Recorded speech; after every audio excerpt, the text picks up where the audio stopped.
Welcome to the Banker Lamp. Please enjoy the video. You start by enabling location, Wi-Fi, and Bluetooth so sensors share data. This improves accuracy fast. Once done, open Google Maps and hold the phone flat, free of magnetic cases or mounts. Now perform the figure 8 calibration motion for about 20 to 30 seconds. Move deliberately, not wildly.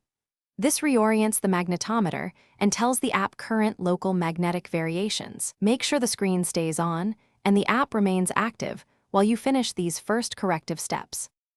Once initial calibration is done, tap the blue location dot and choose Calibrate Compass to get the on-screen guide. Follow it until the indicator turns stable. Next, verify sensor permissions and scanning in your device settings so Wi-Fi and Bluetooth scanning are allowed.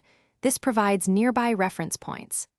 If you need higher precision, step outdoors away from cars, fences, or metal. An open sky reduces magnetic interference and helps both GPS and compass settle, especially when satellites and local fields interact. You finish by switching location mode to high accuracy and reopening maps. The blue arrow should align with your facing direction. If it still drifts beyond a few degrees, restart the phone and repeat the figure 8 calibration. Sometimes a reboot clears sensor conflicts.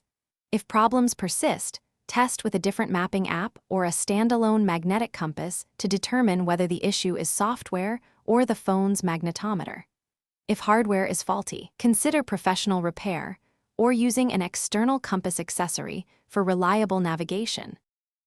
Thanks for watching. If this was helpful, leave a like and consider subscribing. See you next time.